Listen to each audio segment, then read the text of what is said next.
Level 1. The Arrival. The door slams behind you, metal on metal, final. Every sound echoes longer than it should, like the building itself wants you to remember where you are. You don't turn around, you already know there's nothing behind you anymore. Two guards walk you down a narrow corridor. Fluorescent lights flicker overhead. Someone laughs from behind a steel door. Someone else screams. You can't tell if it's anger or pain. It doesn't matter. You're holding a plastic bag with everything you own now. 2 shirts, state-issued pants, a toothbrush, and a number stitched into fabric. Not your name, a number. The first rule hits you before anyone says it. Names don't matter here. Only what you are worth. You step into the block and everything stops. Dozens of eyes, watching, measuring, calculating. No one greets you. No one needs to. You feel it instantly. The hierarchy. Invisible, but heavier than the walls. You walk to your assigned cell. Top bunk, of course. Your cellmate doesn't speak. He just glances at you, then back at the wall. That's your second lesson. Talking is a privilege. That night, you don't sleep. You listen. Doors clanging, footsteps pacing, whispers trading information like currency. You start to understand something simple. Survival isn't about strength. It's about knowing where you stand. Right now, you're nothing. Level 2.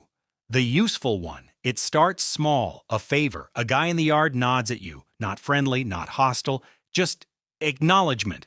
Hold this.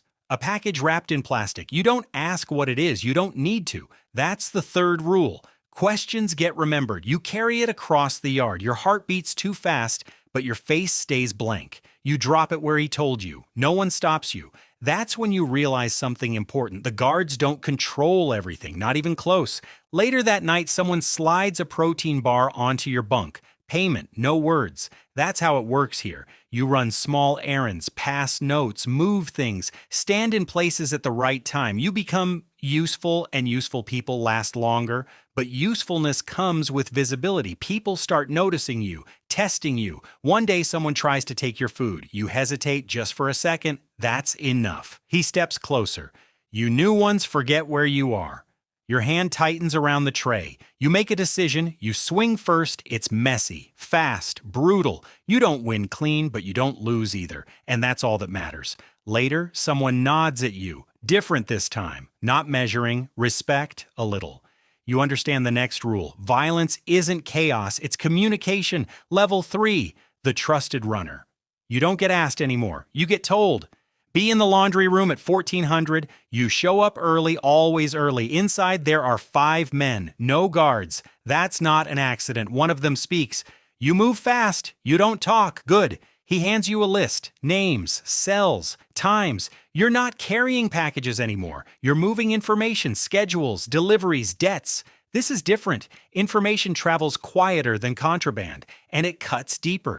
You start noticing patterns. Who eats alone? Who sits where? Who looks nervous? You begin mapping the prison in your head, not the walls, but the people. You learn the hierarchy at the bottom, the forgotten, above them, the desperate, then the workers, then the enforcers, then the ones who don't need to speak at all. You're somewhere in the middle now, not safe, but not invisible. One night, a man doesn't pay his debt. You're told to remind him. You don't argue. You find him in the showers. It's quick, efficient. You don't enjoy it, but you don't hesitate either. That's new.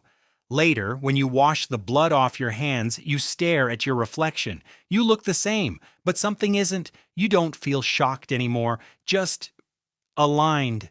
You understand the next rule. Trust isn't given. It's built on what you're willing to do without asking why. Level 4, the operator. Now you give instructions, small ones. Wait 10 minutes. Use the east stairwell. Don't show up today. People listen, not because of who you are, because of who you represent. You're connected now to something larger, a system within the system. You manage movement, contraband, information, favors, phones come in through laundry carts, cash gets tracked in notebooks you never carry twice. A single mistake costs thousands or worse.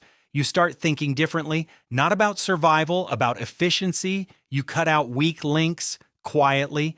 A guy talks too much, he gets reassigned. Someone misses a payment, they don't get a second reminder. You don't need to raise your voice. Your reputation does that for you. One afternoon, a guard pulls you aside. He knows, not everything, but enough. You're doing well, he says. It's not a compliment, it's leverage. You nod, say nothing. Later, you agi.